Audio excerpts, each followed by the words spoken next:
Hello and welcome everybody to this episode of Determinate Content. Today we're very happy to be joined by Kris McDaniel, who's a professor of philosophy at University of Notre Dame, and he works in metaphysics, ethics, and the history of philosophy. And today we will be discussing his book, The Fragmentation of Being, which was published in 2017, and related issues on the fragmentation of being. And the question I asked to everyone at the start of these interviews is, how did you get into philosophy, and why do you think it's like a worthwhile thing to do?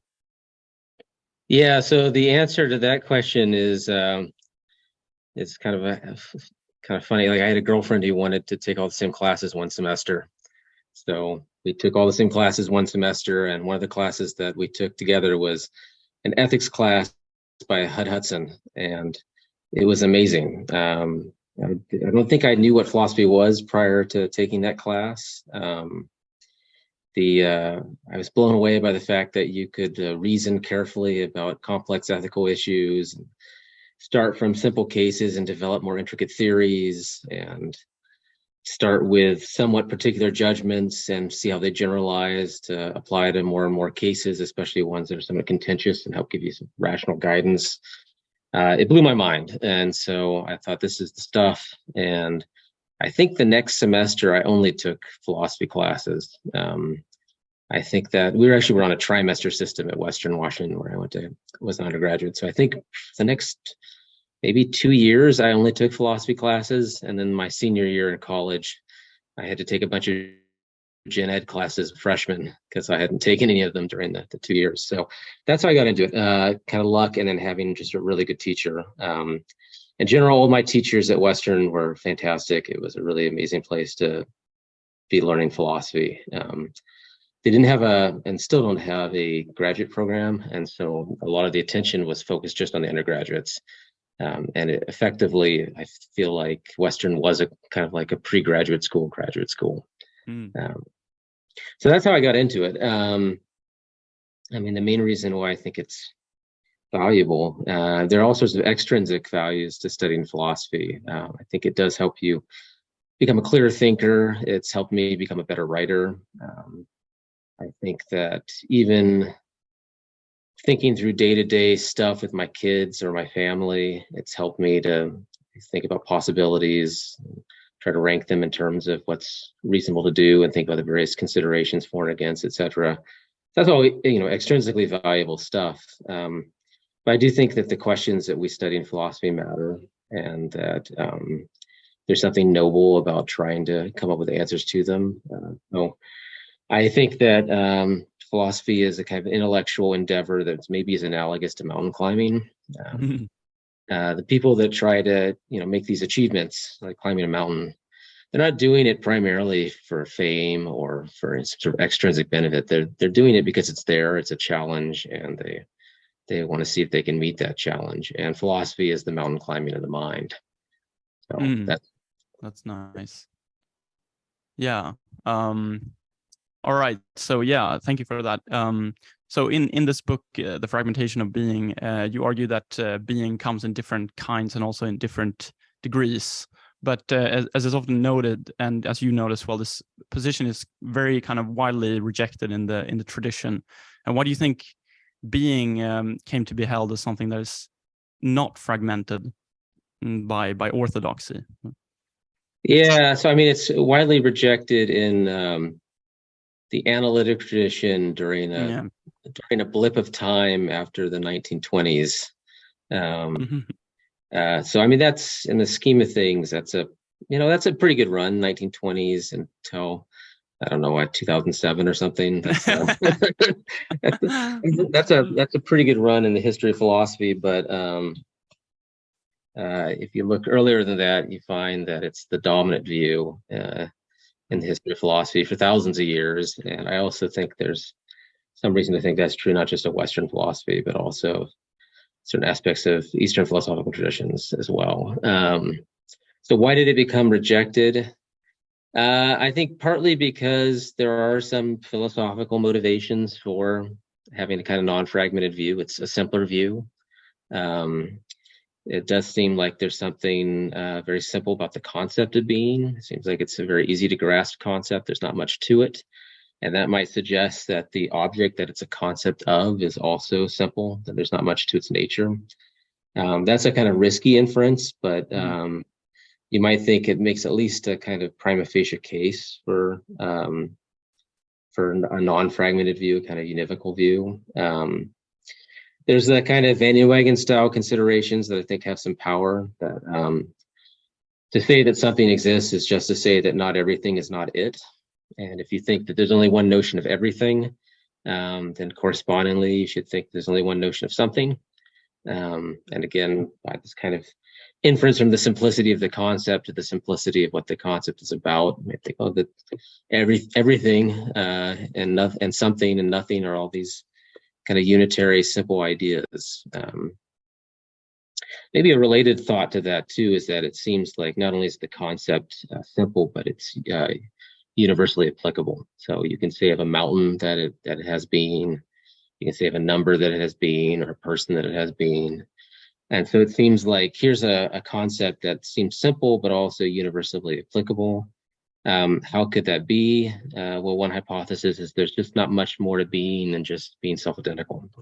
And so, of course, the number two is self-identical, as are you and, Mount Kilimanjaro or whatever. And so, again, we have this kind of idea that from the universal applicability of the concept to the kind of simplicity of the nature of what the concept applies to. So I think like those are plausible considerations against the view that I defend. I think there's also sociological explanations too for why views become prevalent. So it's there are fads in philosophy. It's very hard to have a conclusive case for or against any particular philosophical view. And so when that happens, it's not always going to be the case that the reason why the view becomes less prominent is because the weight of the reasons against it are so strong. The case is never super conclusive anyway. But oftentimes we have very charismatic and powerful writers who are good interlocutors. And so it's easy to have schools because when that happens, we find people that they write in such a way that we find it persuasive and we can kind of go along with it. So I don't want to put too much on it. I think it's hard to know how much that sociological explanation has weight as opposed to philosophical reasons. But I think it is worth at least mentioning it again, given that the period in which the view became dominant is a relatively small period in the course of the history of philosophy. And so is it just now that we discovered this is actually the best view, or is it just now that we're only considering certain reasons for the view and kind of forgetting reasons for alternatives? Right. Yeah. Okay. So then let's turn to the alternative, which is this fragmentation picture, which comes with two kind of aspects. So one is that there are different kinds of being, and the other is that there are different degrees of being. How do you think these relate to one another? Is it possible to have a view where there's only one type of being which comes in different degrees, or wherein there are different kinds of being which all have the same degree of being? I think you could conceivably have either view. So when I first started thinking about this stuff, I only really had modes, or ways of being on the agenda. And so the first kind of cases that I considered were cases in which maybe there are modes but no degrees. And then later on, I've sort of worked through more or less my satisfaction kind of view in which there would be degrees as well. But I think you could have a view which says, yeah, there's just one kind, but it comes in degrees. And you could have a view that says there are lots of kinds, but there's no degrees of any of those kinds. There's even more complicated possibilities. So you could say that there are lots of ways to be, and each of those ways to be comes in degrees, but the degrees are not comparable across different ways. Right. So that's a possibility too. So you have kind of incommensurability of degrees of being. I think you could have a lot of complicated pictures. I had, as I say at the end of the book, I don't have the final theory of what being looks like, and so instead the book proceeds probably somewhat frustratingly to the reader via like a series of different applications to different philosophical problems without an attempt to figure out whether or not they all hang together. The picture that I get at the end of the book is one in which it turns out degrees of being ends up being more philosophically important for what I'm doing than modes of being. But I do appeal to both in the book. I think it's coherent to just do one. Yeah, but there's been like 6 years since this book has been published. Do you think you have worked out more closely like a first order theory of what being is now, or do you also kind of want to leave it open how to combine these different views? So I have another book that's in progress. I'm afraid I'm terribly slow at getting these things done. Like the first book, the first thing I wrote for the first book started in 2007 and came out in 2017. So I'm hoping that the track record will be slightly better this time. But it is under contract with Oxford University Press. The tentative title is Shadows of Being, and it's going to focus on degrees of being rather than modes. And so I am still thinking about the topics, but no, I don't have it fully worked out. So I don't know how much like detail you want me to go into. No. Yeah, it's completely. But I look forward to reading that book. Yeah, so maybe we could go into this like plurality aspect of different modes of being. So the way you explicate this in the book is by using different kind of existential quantifiers that are all sort of semantically primitive. And you also have this condition that some of them might be more or less joint carving than others, or more or less like attuned to the structure of reality. And I was kind of wondering, like, could you say a little bit about what a semantically primitive existential quantifier is, and what it means for there to be like different such quantifiers, and also what it means to say that some of them are more joint carving than others? Yeah, so it's probably best to take each of those pieces individually and then see how kind of I put them together in kind of a Lego style to get the definitions we talk about. So so maybe let's just start with joint carving, since that's maybe the most intuitive of all the ideas. So it's part of the framework that I do think that there are objective similarities in the world.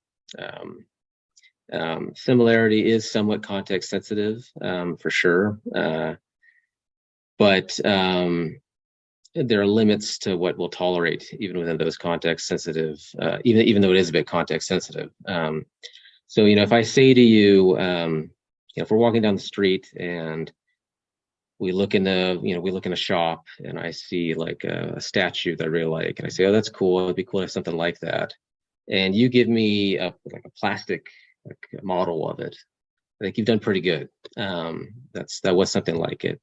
If you give me a lump of the same material that the statue's made of, maybe even has the same weight as the statue, then I think there's a different respect in which you've done pretty well. Like that, it is chemically maybe a lot like that statue, even if shape isn't.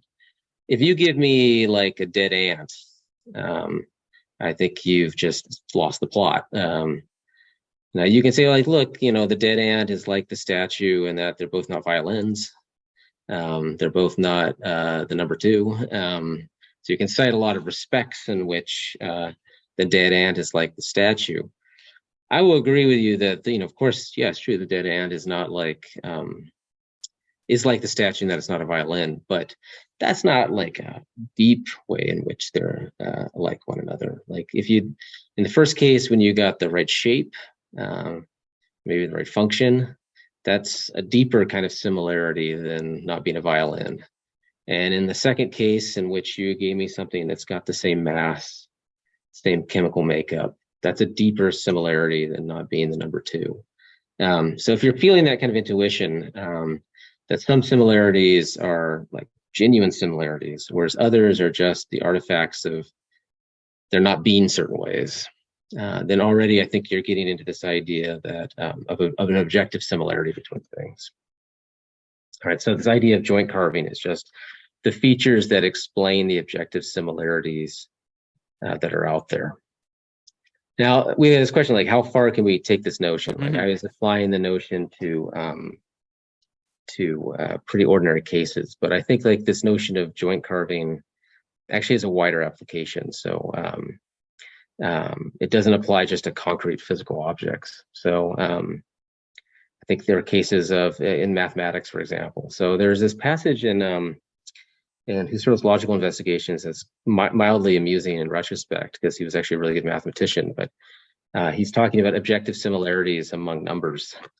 And he's got this idea of like sciences track genuine objective similarities if they're doing what they're supposed to be doing, that they have a kind of subject matter that's delineated by the fact that the things that it studies are objectively like one another. And then he says, there'll probably never be a science of prime numbers because they're not specially different from other numbers, which is kind of a weird thing to say if I'm remembering the passage. And of course, that's, prime numbers are a really important subject matter. And there's whole branches of mathematics that are just working on that. So I think maybe we can also extend this idea to ethics. So we can think about when we're doing our meta-ethics, what are the ethical notions that are best tracking objective ethical realities, right? So, if I go back to the first question you asked, like, we've got a person who feels great pleasure in something pretty innocent. Let's just like keep it non-controversial. So the person's working and looks up and sees their kid juggling a ball for the first time, and the kid's laughing and smiling, and the person watching is pleased how happy their kid is. I think that's intrinsically valuable. Now the person goes back to work, and maybe she's working on a philosophical problem that's been stumping her for a while, and she thinks she sees a solution. And in fact, she does. I suppose she actually manages to solve this philosophical problem. That's a terrific achievement. And I think that also is intrinsically valuable. There's something those two things have in common that's really important to objective ethical reality, namely their value. That's because I think this feature being intrinsically valuable is also like a joint carving property. We'd be missing something. We were trying to theorize in ethics, and we ignored this notion of intrinsic value. We tried to, delete it from our theorizing. There's axiology would be something like the science of what's valuable, and it too would delineate a range of things that have this kind of objective similarity.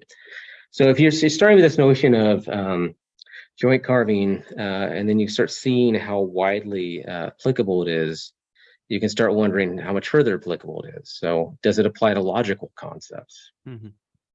All right, so think back to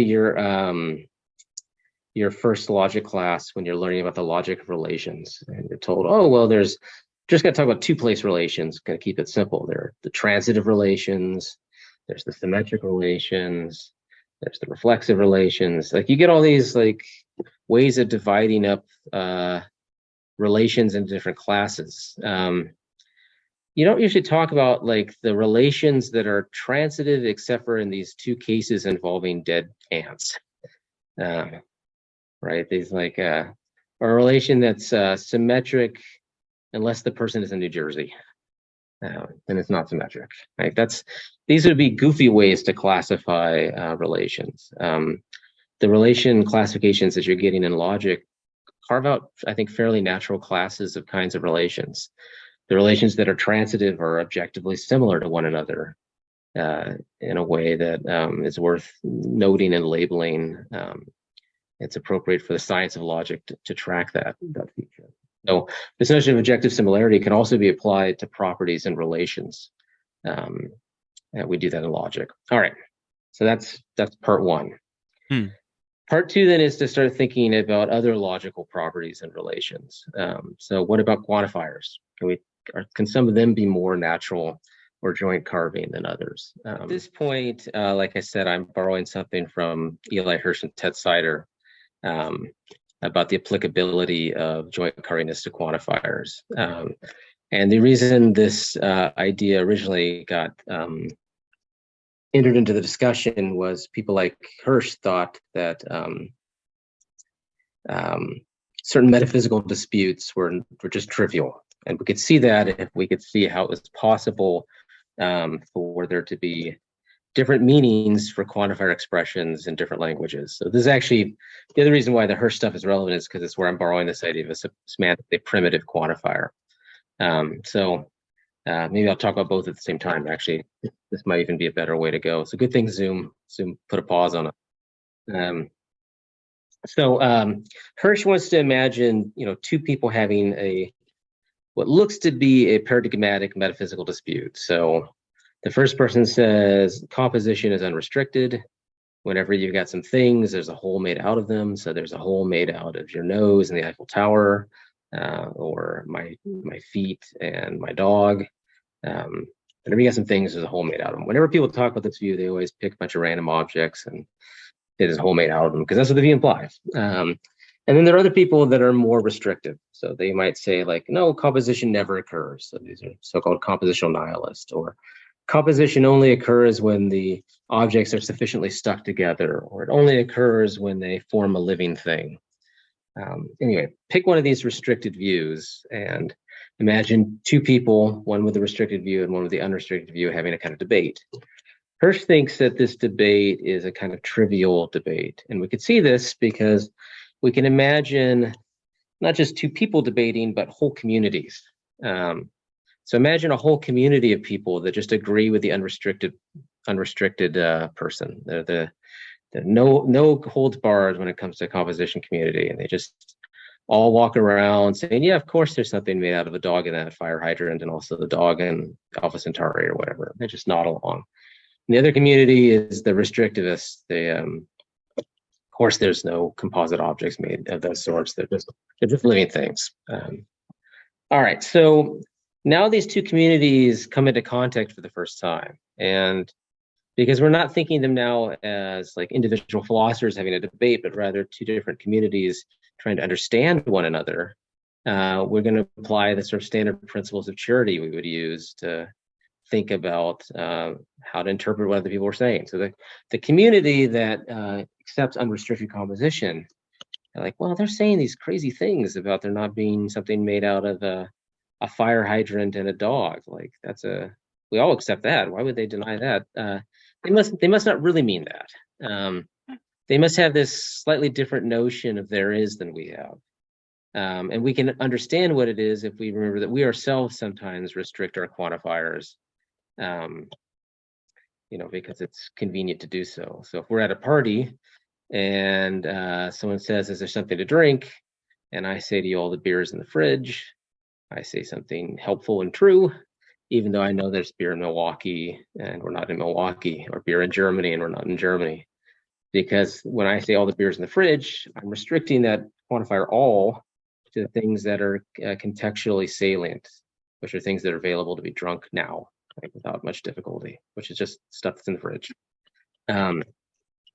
Okay, so the unrestricted people know that sometimes they do restrict their quantifiers. And so their interpretive hypothesis is that that's what these people are always doing. They're just always restricting their quantifiers. Now we go the other direction, and we pretend like we're members of the restricted community, and we're baffled by the unrestricted community. And they're like, man, these people, they're just saying all this crazy stuff about what there is, when obviously there aren't those things. Like a dog and a fire hydrant don't make a living being, so there can't be such a thing. Like, why would they be so crazy? But then they remember that sometimes they themselves tell tall tales, or they write fiction, right? So they, sometimes they'll say things like Sherlock Holmes did a lot of cocaine, or Spider-Man has the proportional strength of a spider. Of course, there's no Spider-Man or Sherlock Holmes. So what's really going on is we're sort of implicitly saying something like, according to the fiction of the Marvel Comics universe, Spider-Man is the proportionate strength of a spider, etc. So there's always this implicit, according to a fiction operator in front of our apparently existentially committing claims. And maybe that's what these people are doing. They're just not explicitly stating this according to the fiction. So according to the fiction of unrestricted composition, yeah, there is a thing made out of a dog and a fire hydrant, or your nose in the Eiffel Tower. All right, so now both sides can understand what the other side is saying in their own language. They can produce sentences. Whenever a universalist produces a sentence, they can produce a sentence that has the same truth conditions as it, and vice versa. And so now it doesn't seem like the communities are in disagreement with one another. They just the apparent disagreement was merely apparent. And if we had two philosophers from each community having a debate, we would see that their debate was trivial. It was just a semantic debate. All right. So from the perspective internal to each of these communities, though, it doesn't seem like the meanings for the quantifier expressions are super complicated. So like if we start with a restricted person, and they say, well, when I say, there is a living thing here, and I said there isn't something made out of a dog and a fire hydrant, I don't have some complicated quantifier expression in mind. I'm not thinking, there is an F such that F is a living thing, or there isn't an F such that F is something made out of a dog and a fire hydrant, where F is whatever it is that's restricting the quantifier. That would make my quantifier notion semantically complex, but it seems like it's simple. At least internally speaking, it seems like it's this simple notion that I have and that other people in my community have. And similarly, if you're in the unrestricted community, you might think something similar. Like, I don't think I've got this implicit preface, this implicit operator, according to a fiction, comma, in front of my quantificational claims. That would make my claims more semantically complex than they seem to be. It seems to me that I've got this really simple expression. And so Hirsch would be willing to say, yeah, that probably is right. Like, so what it tells us is that quantifier expressions can have different meanings relative to different communities that are nonetheless simple meanings, despite being equivalent in other languages to complex expressions. Okay, so now we enter the question of joint carving. So if you have already taken this idea of joint carving to the next level as we've been doing, it's natural to wonder, which of any of these quantifiers that are being appealed to carves at the joints more than others. And Sider says that if it turns out that one of them does, even if the debate between the two communities is kind of trivial, we can always have a non-trivial debate by agreeing to stipulate that we're going to let the most natural or most joint carving quantifier be the meaning of our quantifier expressions. And then we're going to ask, using that quantifier expression, are there non-living things? Are there things that are made of dogs and fire hydrants? And now we'll have an interesting metaphysical debate, again, that is not wrecked by Hirsch's observations. Okay, so this is a lot of background for why it seemed useful to me to appeal to this idea of a semantically primitive quantifier and joint carving. And to transpose this into the modes of being framework, what if it turns out that we've got a community and it's got more than one semantically primitive quantifier expression in that community, and each of those expressions is joint carving? That's a modes of being view on my view. So imagine a community that has a primitive expression and they just apply it to things that are concrete physical objects, and they got a separate one that they just apply to things that are abstract, like number 2 or whatever. If they're both natural, they're both fully joint carving expressions, then I would say, yeah, that's one way of formulating a modes of being view. On this view, there are two modes of being. There's the mode of being that physical concrete things have, and there's the mode of being that abstract things like numbers have. And so I originally thought this, so I kind of when I started developing this, I had sort of 2 goals in mind. So the first goal was to find a way to make sense of the view that there are modes of being that made contact with extant debates in metaphysics and metametaphysics.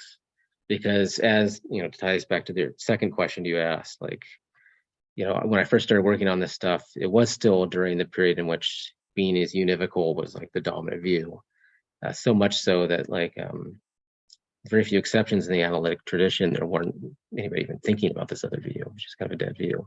So I wanted to have some way of showing how this view is live to the concerns that were extant at the time. And so using the frameworks of this debate seemed like a really helpful way to do that. But it also seemed to me that there was something to that wasn't wholly anachronistic when applying back. So I was also trying to teach a lot of Heidegger to analytic grad students. And I think something like this idea of joint carving is present in the phenomenological tradition. I mentioned Husserl earlier. But I think Heidegger has this idea as well, that this notion of being that is flat, that is univocal, that is papering over real divisions, that a proper understanding of how being shows up to us will reveal. And so we need to go back and think about the different modes of being as kind of ontological joints in nature and theorize about what they are. And so it seemed to me that not only did it thinking about the view in these terms help make contact with a lot of debates, it also helped make sense of some tricky stuff and relatively recent history of philosophy in the 1920s. Yeah. I was wondering, is one motivation also for phrasing it in this way is that it would otherwise make this modes of being view trivial in the same sense that if someone says there are the beers in the fridge and then there are all of the other things, and then you have like two different quantifiers for that, and I'm from a community where I only have one unrestricted quantifier, and what I would say to them is that they're just using two restricted quantifiers. So I agree with them that in the one sense of in the existence in the fridge, there are the beers, and I also agree with them that existence outside of the fridge, there are all of the other things. But there's no like disagreement between us. But if you have this joint carving as notion, you can kind of get a real debate there going. Is that also? Yeah, I think that is also motivation. Yeah. So this is something that honestly I don't remember what I do in the book, but I think I kind of vacillate back and forth on this. So at one point in the book, I probably say, I'm just kind of embarrassed. I don't remember what I wrote exactly. It's been a while, but at one point in the book, I think I say something like, to be a mode of being is to be the value of a quantifier that's at least as natural or at least as joint carving as the English one. But I think later in the book, I get even more liberal when I say, look, any semantically primitive quantifier corresponds to a mode of being, but the only ones that we're interested in are the ones that are more natural, that are doing really well on this joint carving scale. And so, I don't know if there's a deep choice between those two ways of going. Like, I think that might be just a bookkeeping thing. But on the bookkeeping choice, the second choice, I might say, yeah, there are two modes of being there. There's the beer in the fridge mode of being, and there's the non-beer in the fridge mode of being. But neither mode of being is particularly joint carving. And so probably best not to theorizing using those. Probably better to pick something more joint carving than those. Just like I might be willing to say, like, oh yeah, there is the property of not being a violin. There are negative properties just like there are positive properties, but by and large, we don't theorize in terms of them. We try to find out like what are the positive intrinsic features of things rather than what are the disjunctive or negative features of the things, because there's just less natural or less joint carvings. So they're less theoretical interests. Yeah. But just to understand this notion of semantically primitive quantifier is not just like a restricted quantifier. It's not just taking a quantifier and say like all the F's are this, or like it's. The idea would be that there's no explicit definition that could be given that would be intelligible to the person who's using it. So here's kind of another analogy. So about like the green phenomena. So we start off with this idea of green, and it's like, oh, that's a pretty simple notion. Like, it's hard to give a definition of green that really captures what we mean by it. It just seems like at least we're talking about what people's concept of green is. It's like that color. There's not much more to be said about the concepts. The concept's primitive. Now the phenomenon might be pretty complex. It might have something to do with reflective properties or something even more gerrymandered than that. I don't really want to. That's the metaphysics of green, but the concept of green seems pretty low level of information content. So I think that's probably what is the case for the concept of being. Okay. There's not much information to be gained by doing conceptual analysis of the concept, but it doesn't fall from that the feature might not be complex in some interesting way. Okay, so would you say that when I attribute existence of abstract objects, for example, the existence quantifier that I'm using there is just it cannot be explicated in more fundamental terms. And similarly, if I say of concrete things that they exist, it's not as if there's any kind of more fundamental characterization of existence or an existence quantifier that is going on there. I just, in the same way that I can't maybe give a definition of group. That might be the case. So it might be that in English or in ordinary thought, the concept that we have is pretty simple. This ties into the first thing about the motivations. That the concept we have is pretty simple when it comes to existence, but the phenomenon is still very complex. So even though we have this kind of flat, boring, kind of trivial concept of existence, there's still modes of existence. And had we better concepts than the ones we had, we wouldn't have this flat, boring concept. We'd have two.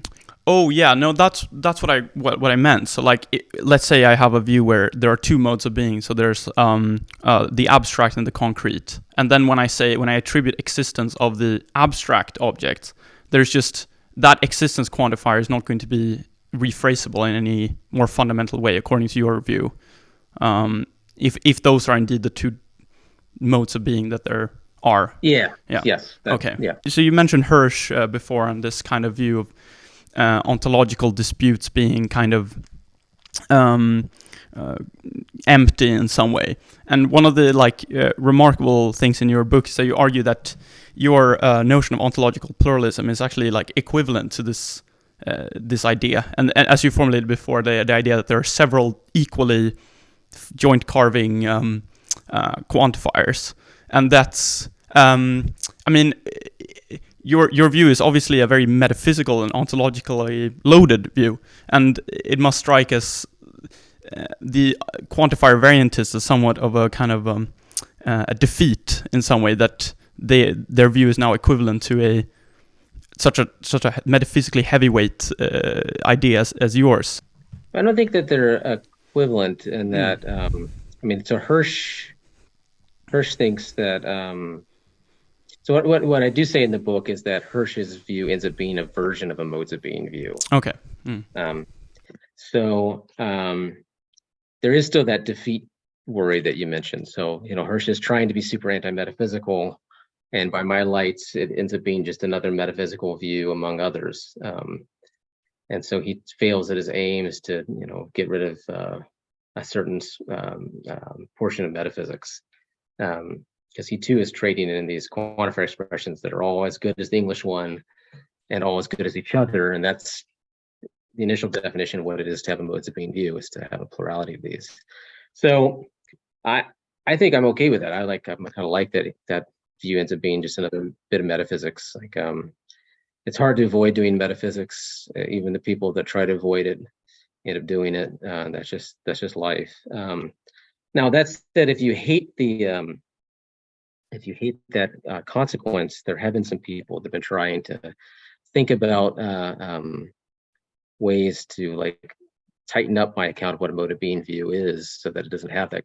So one thing we might say is that on the Hirsch picture, there are all these different communities, and they do have different quantifier expressions, but each community only has one. And it's true that all the quantifier expressions across communities are on a par with respect to naturalness. But maybe that's not sufficient to be a modes of being view. What you need is to have a community that's got more than one. And so maybe there's still a way to not have Hirsch's view collapse into a kind of modes of being view. So there are some papers. One of my former students, Arturo, has a cool paper on this. So there would be a way to have Hirsch not collapse into kind of modes of being view. Again, I don't know if it's. I can understand why if you're Hirsch, you feel a little sad about it having that consequence, but for me, that's not a sufficient reason to say it doesn't have that consequence. Maybe it's just hard to avoid doing metaphysics. Yeah. So you said they weren't equivalent, but you said that. So do you think he has one particular view about what modes of being there are, namely anything that corresponds to this quantifier in any kind of community? Yeah. But it's not. Yeah. Okay, I understand. So his view ends up being a version of a modes of being view. Not a typical one, not one that was found in the history of philosophy, but still an interesting one and worth thinking about. Yeah, so that's the charge. But there are other modes of being views that are not Hirsch's. So it's more like it's a member of a family. Yeah. But you yourself, you wouldn't be as like liberal as that with different modes of being. No, I think Yeah. probably not. No, Yeah. I'm probably going to be a lot more restrictive. Yeah, I mean, probably my preferred metaphysics, probably at the end of the day, is a lot more like a Van Wagenstop metaphysics. Like if we had the right theory of the concrete way of existing, we wouldn't be having an unrestricted kind of concept where you could say that there's a dog and a fire hydrant. Yeah, so I probably do want to take a stand on the Hirsch stuff as well.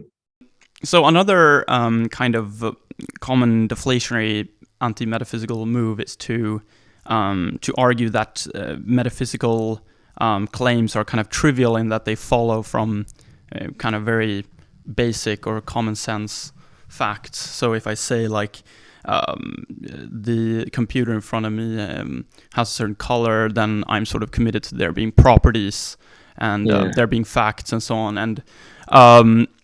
And you kind of you argue that you can follow this line of reasoning, but you will end up with like what you call like beings by courtesy. And yeah, could you say a little bit about what like beings of courtesy are and how you can understand this this like anti-metaphysical move again in this very metaphysical light that you. Yeah.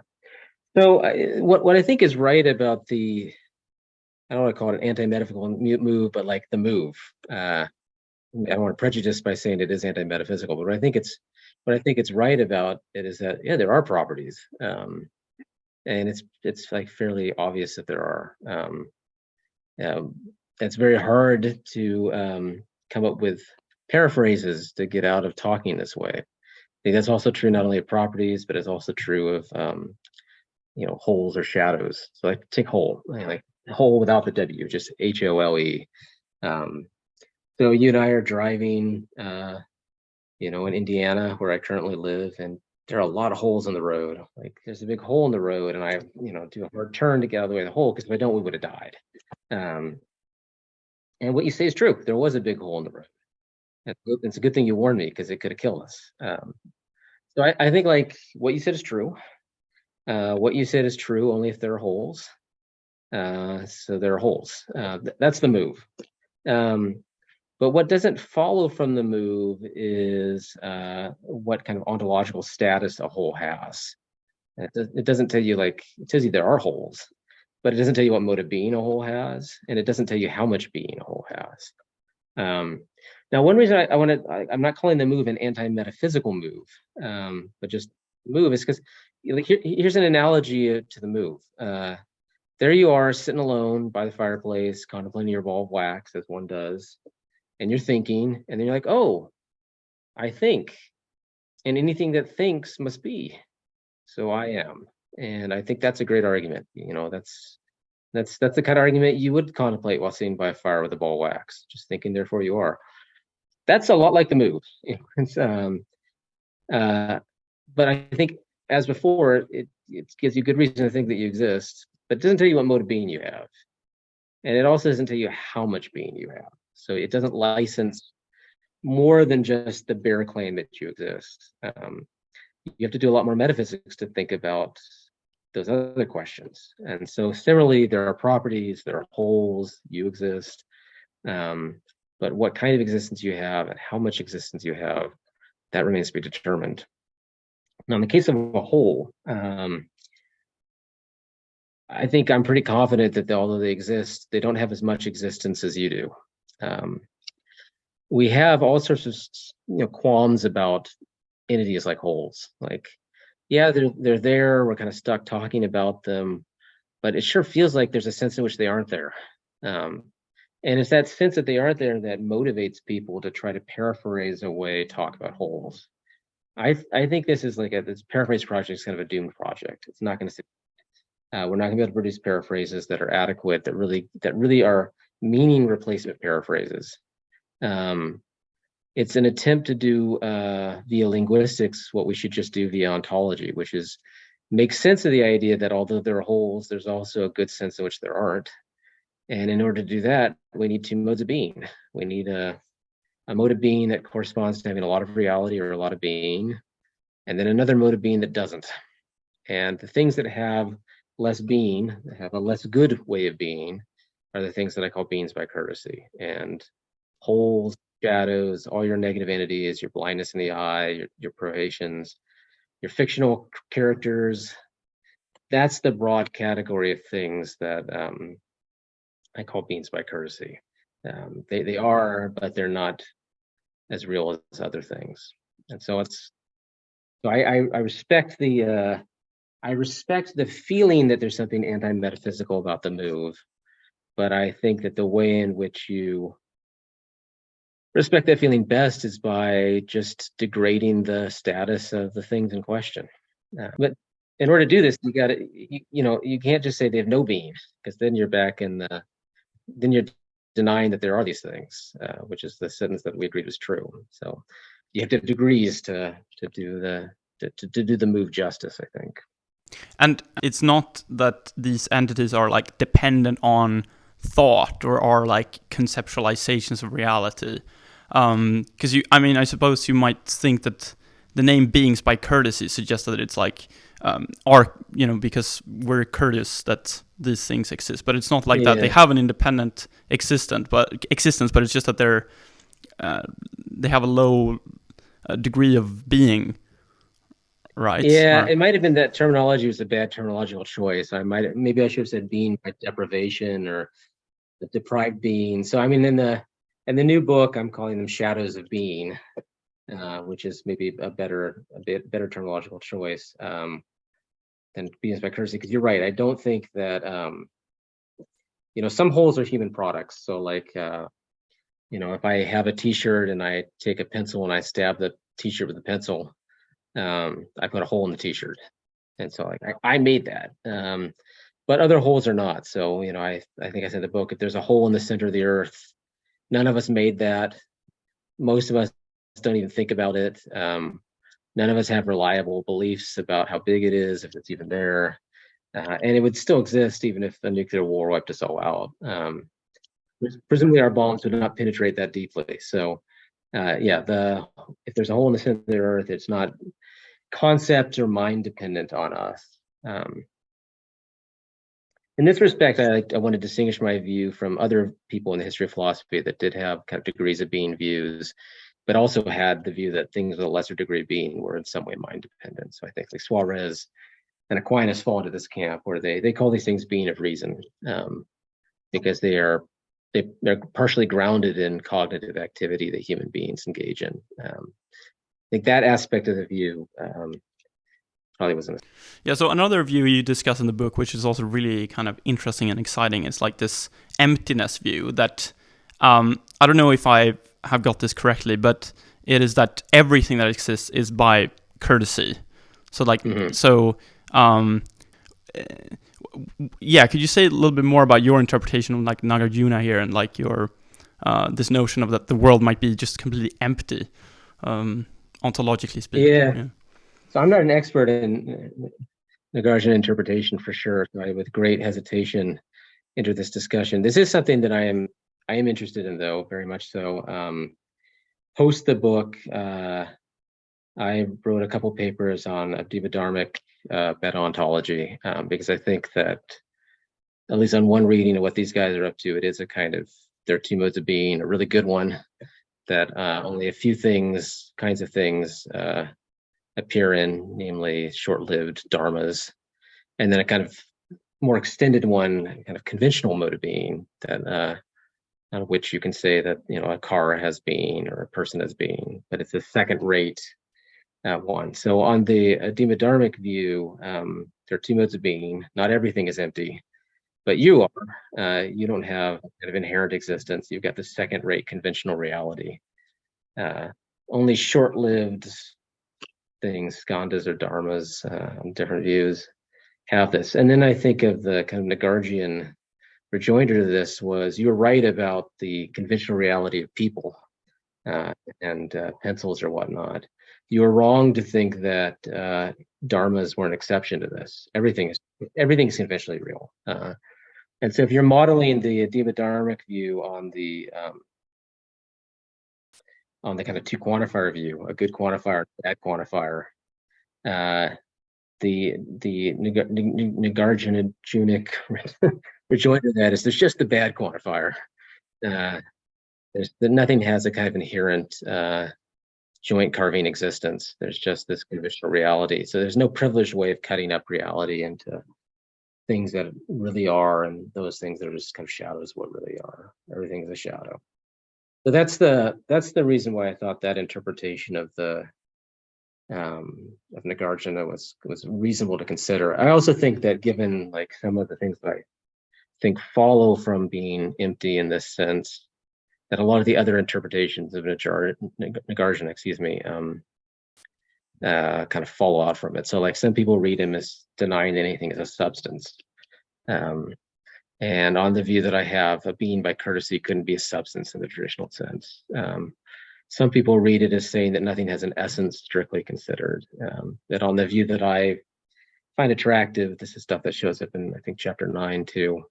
Things that are beings by courtesy don't really have an essence in the strict sense either. And so these like other readings of Nagarjuna attribute theses to him that are consequences, on my view, of the interpretation that that I offer. And so it's so I thought, like, again, not an expert on this, but an interpretation is nice if it implies all the other interpretations that seemed on the right track.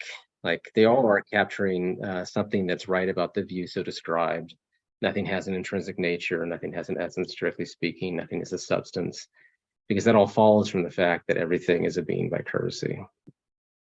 And so I thought, like, this is like, even though I'm not an expert on this dude, I thought this was still an interpretation worth entering into the discussion for consideration, because it, much like the Big Lebowski's rug, it sort of ties the whole room together. That just shows you how old I am trying to use that. Yeah, no, it's a good reference. But yeah, so similarly here, the thought would be that it's not as if they're dependent on our conventions. These beings by courtesy, they are existing independently of us, but it's just that they have a very low degree of being. Everything has a low degree of being. Or is that? Yeah. So this, for talking about Nagarjuna interpretation, like much like Aquinas and Suarez, I think that in this tradition there was this lumping together low degree of being with a kind of conceptual or mental dependence too. So you do find in both camps talk of the conceptual dependence of the conventionally real. So, you know, the full-fledged interpretation would have that they think that too, just like I think the correct interpretation of Suarez on beings of reason would have this kind of mind dependence thesis. I think it is interesting to wonder whether or not it's detachable. So can we detach conceptual dependence of the conventionally real? In the Adiba Dharmic case, I think we probably can. I think it's like not essential to the view that a star is a mere conventional reality, that it's somehow concept dependent, or you know, some weird thing in molecular biology that no one has yet discovered.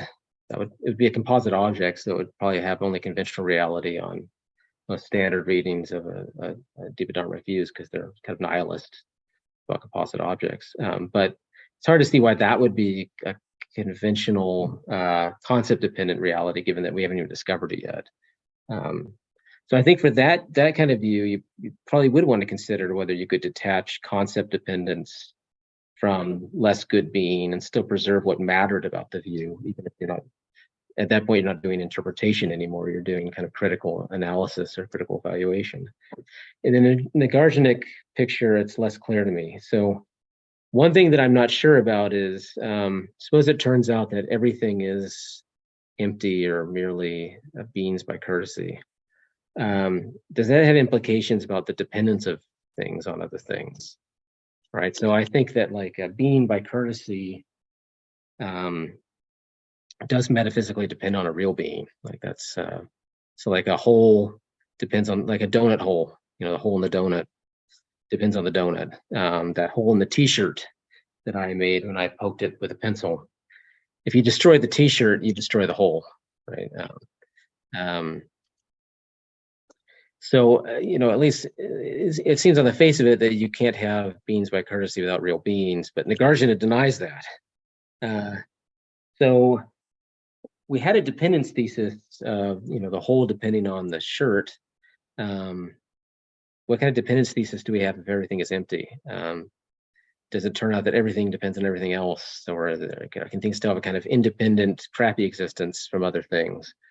I think that would have to be worked out. So some people do read, at least later, people in the school as kind of thinking of a kind of mutual dependence thesis, kind of inspired by sort of Indra's net kind of metaphors. And it might be that if it does turn out that everything depends on everything else, then kind of trivially everything depends on concepts, because concepts are among the things. Concepts depend on everything else. Everything else depends on so it might be that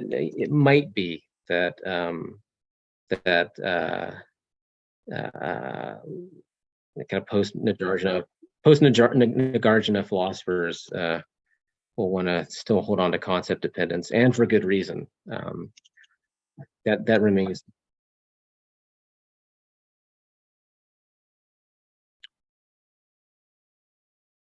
Be doing a lot more metaphysics, which is appropriate.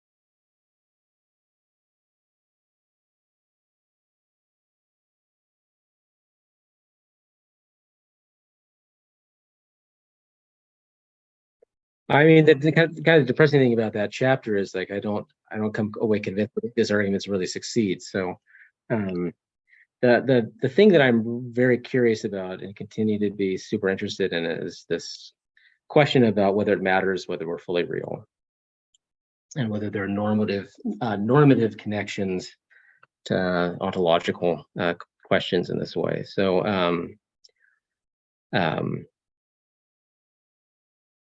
so one thing that I talk about at the start of that chapter is whether or not things that are fully real are more fitting objects to be thinking about, contemplating about, considering it, and so forth. And I think there's somewhat of a case to be made for that. In a separate paper that's not in the book, I actually consider an analysis of joint carviness in terms of a kind of normative notion of what's fit for thought or fit for theorizing about or whatnot. And that would be making this idea even more robust. But in the book, it's more left at kind of like here's a possible interesting connection to consider. So suppose that it turns out that we're not fit objects for our thoughts, that because we're empty, we're not fully real, etc. So if you transpose this into kind of like a theological setting, I think it does make it a bit more disturbing. I don't think you have to be a theist to find this way of thinking about it kind of disturbing, but if you are thinking about this in terms of kind of God even as a metaphor, you're not a fit object of God's thoughts. So God does not think of you when God creates the world. You're not part of God's plans. You're in that respect kind of incidental or subsequent, but you're not part of the conceptual framework of creation. You're not really important at all in that respect. Now, if you have that kind of thought, I think that will trigger a kind of emotional reaction that's analogous to the kind of emotional reaction some people have when they stare out at the night sky and they say it's so vast and I'm so small. How can what I do really matter given how big everything else is and I'm so tiny? And we can have I think a very interesting discussion about whether or not that reaction is fitting or not. But it's a common reaction. And so that's all I want to kind of get kind of grasp on, this feeling like, because I am small relative to other things, what I do isn't as important as I thought it was. And I think we have that reaction if we're really thinking through the kind of view that we're empty too, that it turns out we're actually much less important than we thought we were, ontologically speaking. And so, we should think that we actually matter less than we do. Now, like, I think on some Buddhist readings, like, that's the right reaction to have, and that's key to like having a better life in a way, because you realize you don't matter, and like, it's because you thought you mattered and you thought things that you did matter, that you like held on to things tightly. But once you realize that you don't have that kind of significance, you can just let it go. And maybe there still are things that do matter. So, pains might be real even if you're not. Pleasures might be real even if you're not. And they might have a kind of inherent significance or mattering because they're real. But you don't. And so your ethical attitude might change. Instead of like being less self-concerned, because you realize you don't really matter, you're going to focus on what does matter, namely the distributions of pleasures and pains and how to get that balance a little bit better. All right, so again, this is kind of like this sort of thought process that it's not an argument, it's just a way of orienting oneself to the idea that it might have a kind of normative consequence whether or not you're real. Now, when I think about my own kids, like, I find it even more disturbing. Like, I can get myself into the mindset, like, yeah, I don't matter. I'm not, I'm investing myself with too much significance. But I have a hard time doing that with my children. Like, it's a lot harder if you got kids. Invite you, like look at them and like, maybe wait till they're asleep because you don't want them to hear this. But like, go into the bedroom while they're asleep, kind of look at them. They're so cute. They're so tiny, and they'd be like, you should not. Yeah, it's hard to do. And so I find that like when I think about this, like I said, this sort of theological metaphor, it's kind of disturbing when I'm not part of, the divine plan or whatever, but it's awful if my kids don't matter. If they're like if they're not central to the narrative, that's like not okay.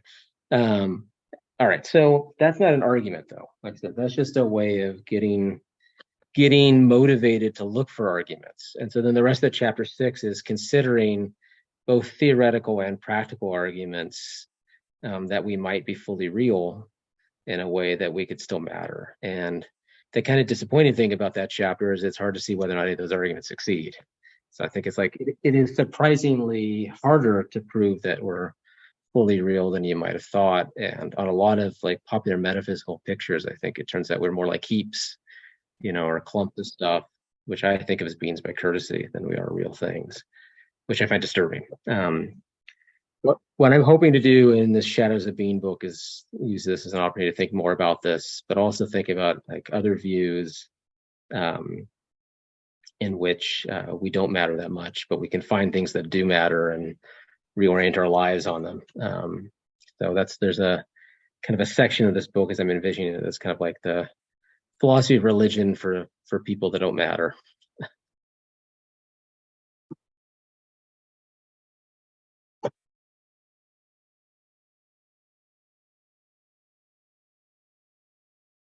Well, to go back to your very first question you asked me, I mean, I think like, you asked what's the value of philosophy, and I said that I think these questions that we study matter, that they're important, and I think like it's worth revisiting that thought even when thinking about this. Like even this like most obscure, archaic question about how much being you have might turn out to really matter a lot.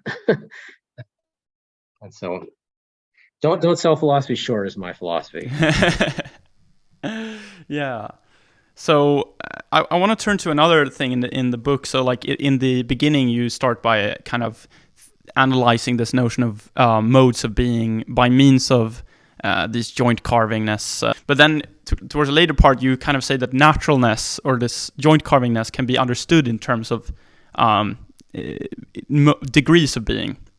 And you say the slogan is that the degree of being enjoyed by some entity is proportionate to the naturalness of the most natural mode of being enjoyed by that entity. Yeah. So, I mean, here's a way to think about what I'm trying to do in that chapter 7. So I started the book by understanding modes of being and degrees of being in terms of naturalness and quantification. And now I'm wondering whether or not I could have done things differently. So could I have understood naturalness in terms of degrees of being? And I think there's some reasons to think the answer is yes. So one of the things I discuss in chapter 7 is an argument linking the naturalness of a property to its degree of being. So on the view that I end up liking, at the very least, the degree of naturalness of a property is proportionate to how real it is. So the fully joint carving properties end up being the most real of all the properties. And as soon as you go that route, you're like, well, wait a second. If I have this equivalence, maybe I should just theorize in terms of degree of being to start with. And so instead of talking about joint carving at all, let's just talk about which things have the most being. And if we're thinking of quantifiers as corresponding to properties too, maybe second order properties or second order relations, then we can recapitulate the framework there too. Instead of saying that a mode of being corresponds to a quantifier expression that scores really well on the joint carving scale, it turns out a mode of being is a high order property that's among the most real properties. And so this notion of degree of being becomes a thing that's central to the project instead of joint carvingness. Yeah. Right. So sorry, before I was trying to, I got the other way around. So I started with beings by courtesy, but I suppose this would be the view that, for example, GRU, that property, would be a being by courtesy, if we suppose that it's like minimally joint carving. So it's not like a heap. It's like a heap. Okay. Yeah.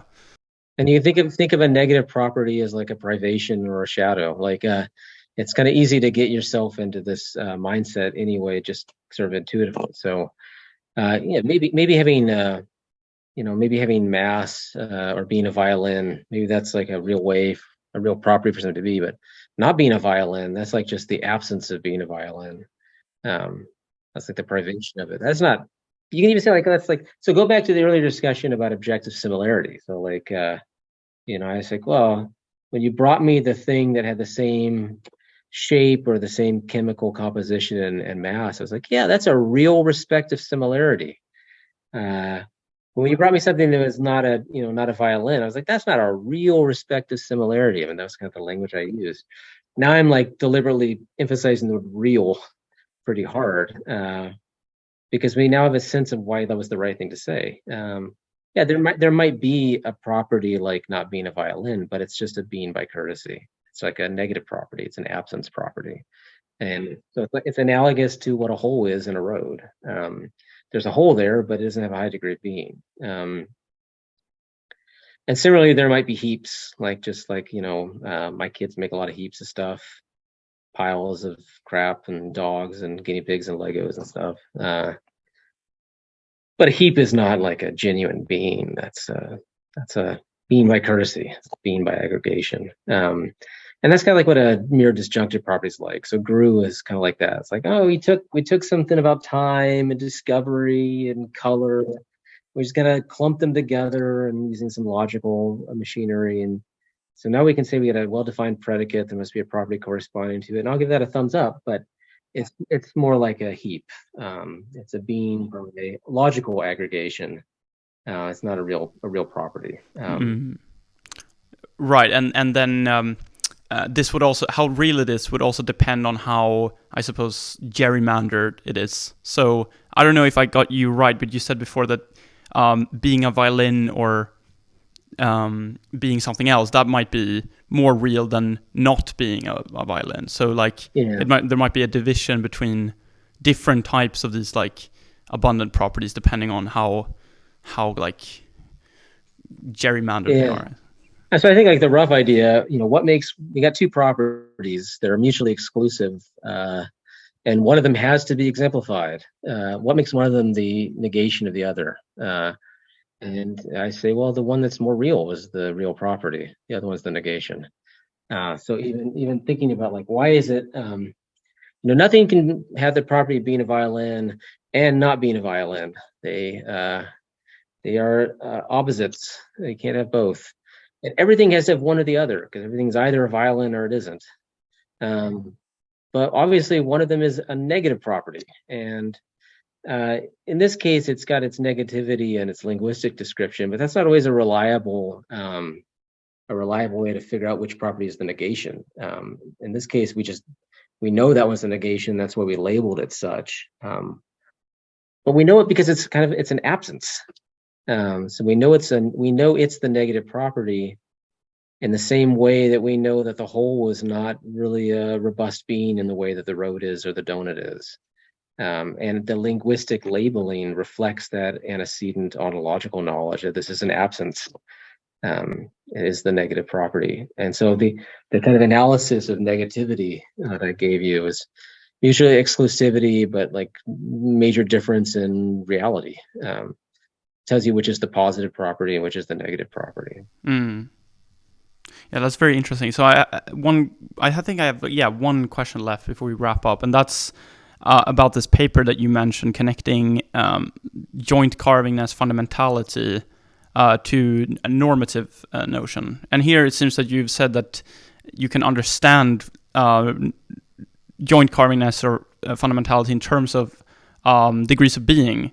And in that paper, you kind of discuss the possibility that what is objectively similar, joint carving or not, is is a normative property. So would this combination of viewpoints entail that being is in some sense normative? That the scaling of what is real or not depends on what matters. Yeah, so this is something I'm super interested in.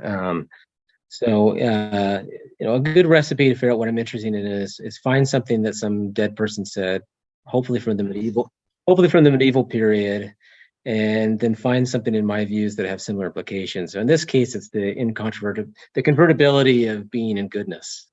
So one of the things I'm definitely very interested in is whether or not being is itself a way of being good.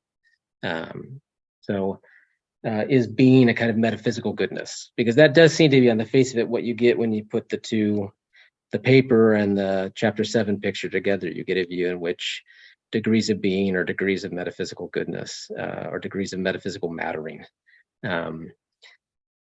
That's something I am currently trying to figure out still. So that I'm hopefully the Shadows of Being book will have more stuff to say on that too. I do think it is totally fair to draw the connection between the two of them as you're doing, because it's just right there to be drawn, and I'm working through thinking about that. I do find that picture somewhat attractive, that there's a distinctive kind of goodness that existing things have, and that goodness, that distinctive kind of goodness, is also has practical consequences. So why is it that we should think about things that have a higher degree of being? Because they matter more. they're